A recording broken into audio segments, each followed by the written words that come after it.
Andrew Nwankwo was a captain in the Nigerian Air Force and became ADC to the head of state and supreme commander of the armed forces, Major General J.T.U Aguiyi-Ironsi, in 1966 after the January coup. In July of the same year, while the head of state was being unalived in another coup, Captain Andrew Nwankwo escaped death by a whisker. Nwankwo was Igbo and a critical target for elimination. Over the course of time, Nwankwo and Bello painted slightly different pictures of how they escaped. So, what really happened? How did he escape death on this tragic day of Nigeria's history? In this edition of Hispo Media, I will take you into the historical past and explain how Captain Andrew Nwankwo escaped death by the whiskers in 1966. My name is Gabriel, and I encourage you to boop the like button on this video, and please take a moment to look for the subscribe button and click on it. It will help this video to reach more people. Thank you. For us to fully understand how Captain Andrew Nwankwo escaped the mutineers' bullets, we need to first of all understand how he was captured. On July 28, 1966, Nigeria's head of state and supreme commander of the armed forces, Major General J.T.U Aguiyi-Ironsi, hosted traditional rulers from all parts of the country in the Ibadan government house Agodi. The following morning, July 29, at about 4 a.m., while they were still on their bed and about to get ready for the busy schedule of the day ahead, one of his ADCs, Captain Andrew Nwankwo, received a call from Madiebo, the then Commissioner of Police Ibadan, demanding to speak with the Supreme Commander. Madiebo informed the head of state that there was an ongoing military coup. Meanwhile, in his security entourage, General Aguiyi-Ironsi had a small detachment of the 106 Artillery, commanded by Lieutenant Colonel William Welby. But as it turns out later, Welby was part of the coup and later became ADC to General Yakubu Gowon. Lieutenant Sani Bello, a northern officer, was the army ADC to the head of state, while Lieutenant Adamu was the ADC to Lieutenant Colonel Francis Adekunle Fajuyi. As you will see shortly, Bello would play a leading role in Nwankwo's escape. At about 5:30 a.m., the officers in the government house were awoken by rounds of gunfire. It was no longer at ease in the government house. Then, the Supreme Commander, General Aguiyi-Ironsi, sent Lieutenant Colonel Hilary Njoku to go and obtain details of what was happening outside the building.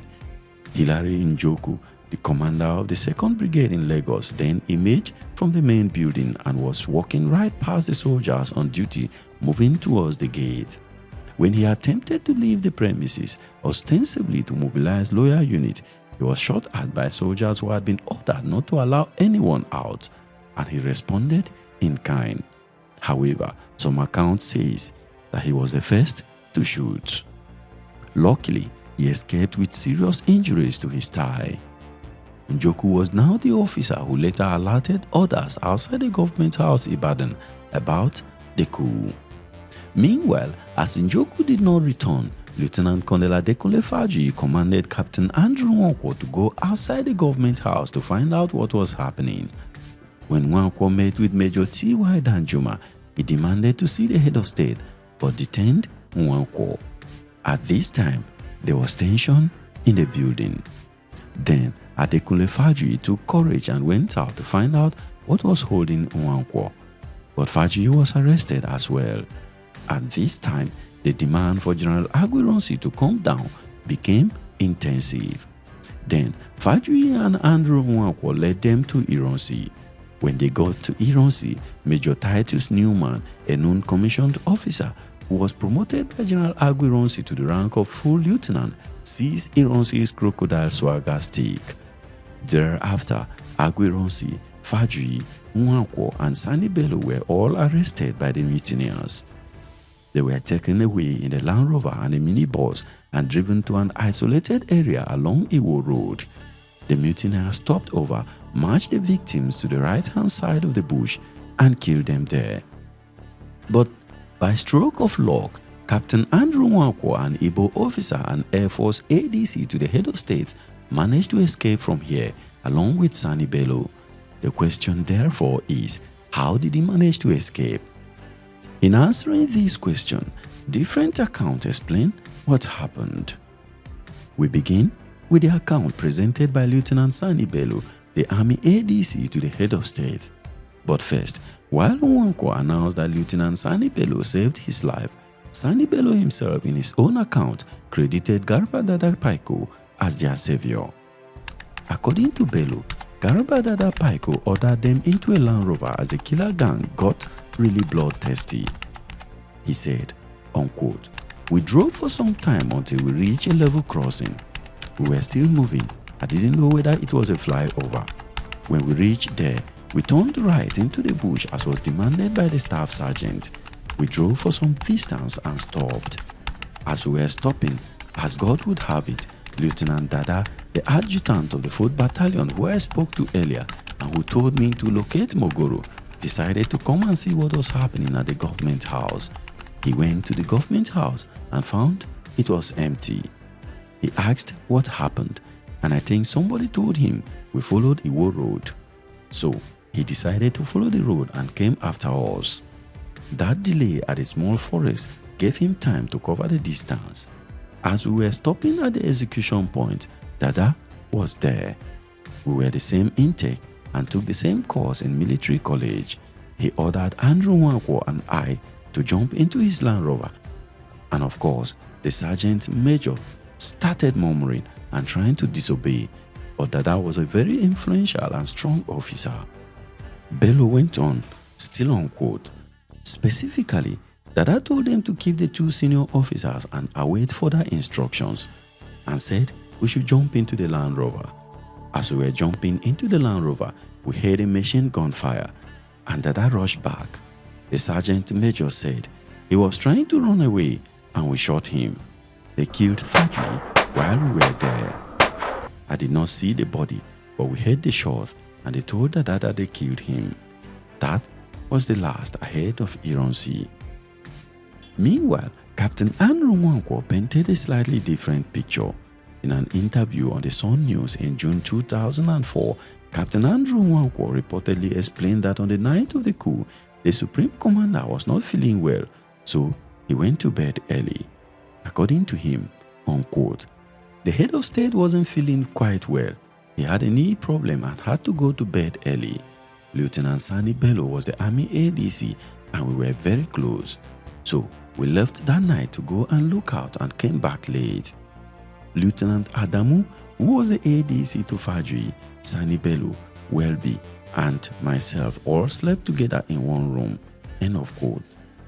However, after he received a call that a coup was on the way in Abeokuta, he immediately began his plan. According to him, unquote, immediately I made a mental picture of it and I knew that it was the Northerners that were responsible. So I handed the phone to Ironsi and they talked. I then alerted Adamu and Sani Bello and said, look, there is a coup and the trend is this way.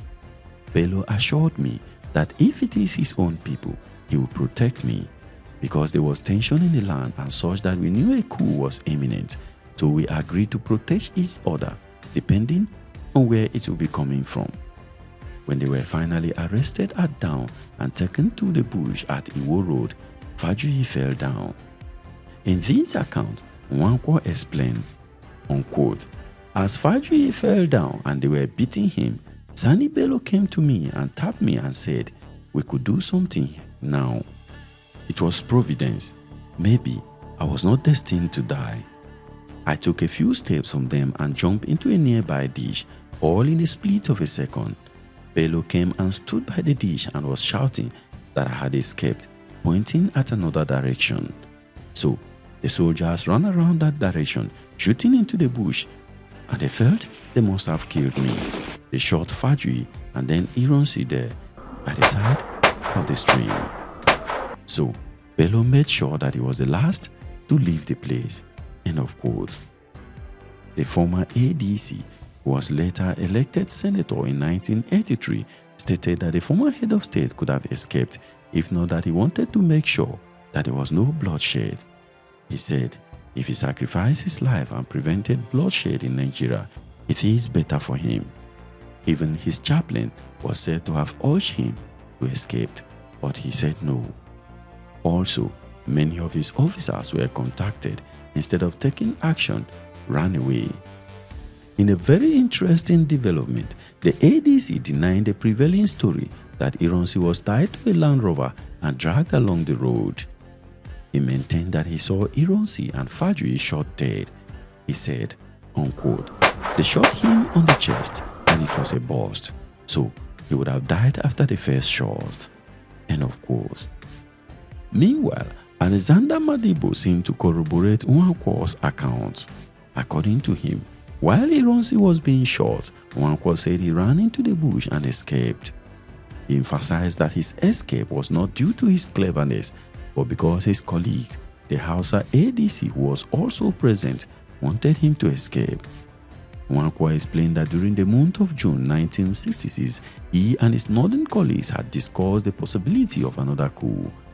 The northern officer was emphatic the Igbos were going to do it again, but Nwankwo swore it was going to be done by northerners. According to him, at the end of the long but heated argument, they came to an agreement that whichever side did it, the man on the winning side should save the other's life. Based on this agreement, the northern ADC whispered to Nwankwo to escape while Ironsi was being shot, and also discouraged the soldiers from chasing after him. Nwankwo said he later made his way to Lagos and contacted this northern officer again, who not only hired him for a couple of days, but eventually took him out of Lagos in the boot of a car. So, which of these accounts do you think is the most accurate? Let me know what you think in the comment section. For more on how Fajui was killed at this spot, click the video displayed here, and don't forget to like this video and subscribe to Hispo Media if you have not done so already. It will help us get to more people, and I'll see you in the next video. Thank you very much for watching. Peace.